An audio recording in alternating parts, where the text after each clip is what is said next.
Jerome Powell announcing a new round of interest cuts, this time lowering rates by a quarter of a point. This is the second consecutive round of reductions by the Fed. So the big question, what does this news mean for myself and you as well? Scott Hughes, CEO of the Northwest Louisiana Association of Realtors, joining us live tonight to talk a little bit about this news and what it means specifically if you're looking to buy a home. Scott, thanks very much for joining us. So what do we make of this news today? Well, we start with it's not bad news. It's good news. Anytime that the rates get cut for the consumer, that's going to be good. I think the concern is it might not immediately result in loan rates going down. You see where the Fed's cut what's called 25 basis points or 0.25 on an interest rate. That's the rate the banks trade money with. And so that will go down almost immediately. It may take a few more weeks for those to actually affect current interest rates in the marketplace, but it's not bad news. It's actually good news. All right, Scott, so the big question, we know that the Fed's looking to cut interest rates to help offset inflation. We're about to get a new administration in.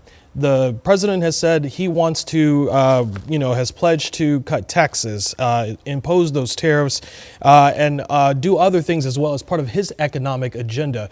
Do you see this potentially clashing and potentially having impacts down the road if the Fed is looking to cut those interest rates even further? It'll be a careful balance. It's an excellent question. It'll be a very careful balance. The Fed has been using the interest rates to offset inflation for the last really 2 or 3 years. Some will remember interest rates got really even below 3 for some interest rates a couple of years ago because of COVID.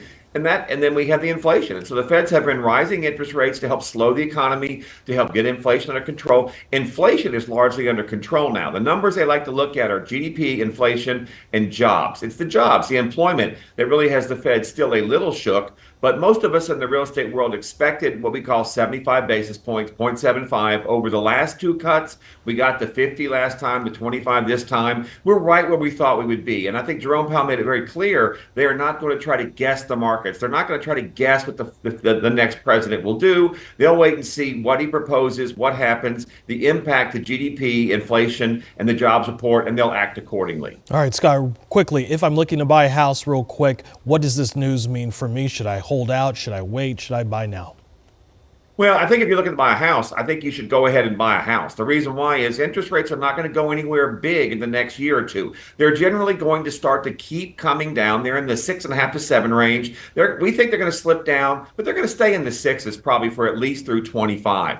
And so that's not going to save you a lot on the interest rates. The key is if you want to buy a house, buy a house. It's only going to get more expensive. It's really the supply side we're more concerned about and the cost of housing, especially if we get tariffs and increases of the price of construction. So if you want to be in the market, be in the market. If you're looking for the interest rates to drop a lot, that's still going to be a couple years where they get back down below the 6s, very likely. All right, Scott Hughes, we'll have to leave the conversation there. As always, thank you so much for joining us, and we'll have more on this conversation later on. Scott, thank you.